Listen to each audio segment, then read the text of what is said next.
Well, guys, with winter approaching, we bought more exciters. You'll see the black exciter is a 1980 set up for vintage snowcross, which is going to be awesome for us this winter.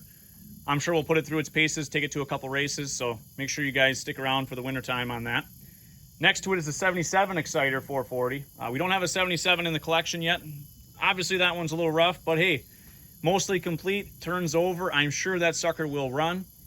I also got a Jag 440 that matches the 340 that I always run. So that was a freebie, can't say no. But these exciters, you know, like I said, it has a phaser track in it with a nice beefed up seat, better traction for your feet on the sides. I know I heard it run when I went to look at it. I don't know if it'll run currently, but yeah, I think the choke's stuck on it, so we'll see.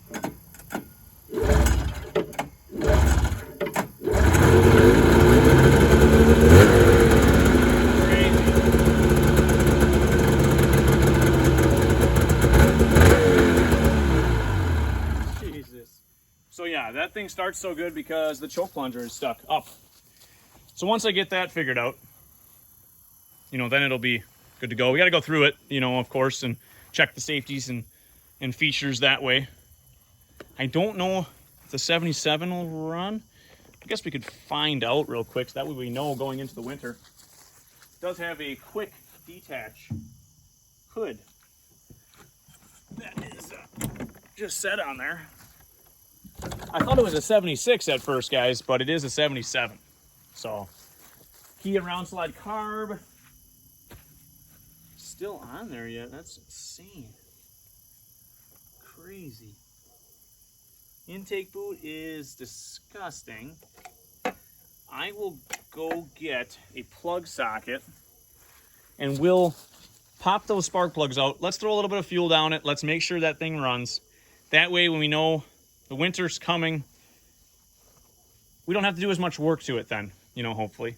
Usually I like to pull the motors out and put crank seals in them and things like that, but you know, sometimes I like to take the risk. So I'm gonna go get a plug socket and put some fuel down the cylinders. Should pop off if there's compression and spark. So let's find out. Alrighty guys, so here's the spark plugs. The one looks a little different than the other and I kind of don't like it. But yeah. Maybe she's down a long, I don't know. We're gonna find out. If anything, we'll give it some lubrication for its next vacation of sitting into hibernation. Definitely needs an intake boot, like they always do. And then obviously fuel system. The smart thing to do would be to pull the motor and kind of go through it a little bit, but like I said, sometimes I do that and other times I don't. We're not that serious in our competition races, so, you know, we blow a motor up because it ran lean. You know, I'm not really going to get that worked up about it. Maybe a little bit, but I'm not going to lose sleep over it too bad. I think this is part of the tail light assembly. An old garden hose wrapped in it. I think the throttle worked. Yeah, and I think he had some kind of weird ass keel switch set up on it.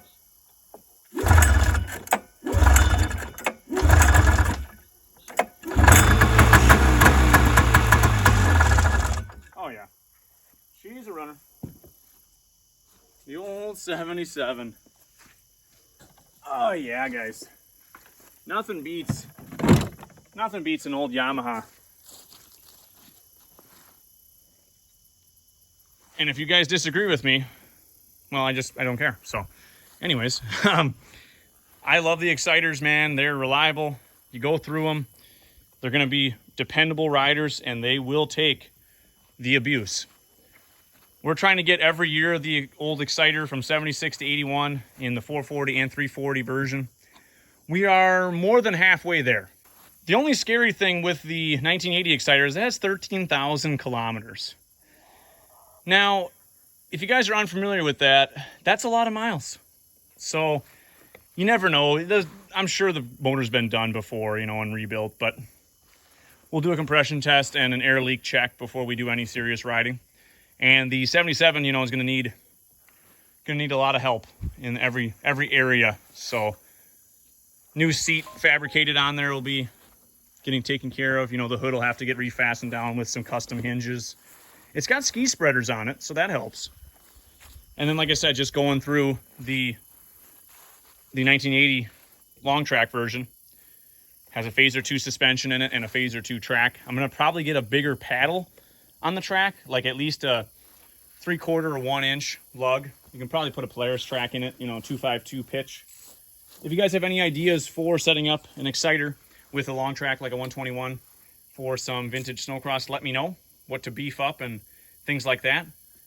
But it should be an exciting winter here at our facility. Going to be a lot of projects, a lot of snowmobile content. I can't wait. Hopefully it snows. If it doesn't, well, we just did it all for nothing and we can sit there and look at the sleds, I guess. Or hopefully at least it cools off enough where the lakes freeze and we can do some lake riding. At least get the adrenaline pumping a bit and let these old two-strokes breathe a skosh. If you guys are excited about old sleds, leave a comment down below. Also, leave a like and subscribe to the channel. Help us grow. With you guys watching the videos, it just helps maybe get some younger people involved and even have the old timers see some nostalgic sleds and bring back some old memories. That is also a big goal of ours, just to show off old things that, you know, people had when they were a kid. It's just kind of cool to see that again. And if we can beat the crap out of them and they still keep running, that's even more fun. So we'll see you in the next video. Lots more snowmobiles to come.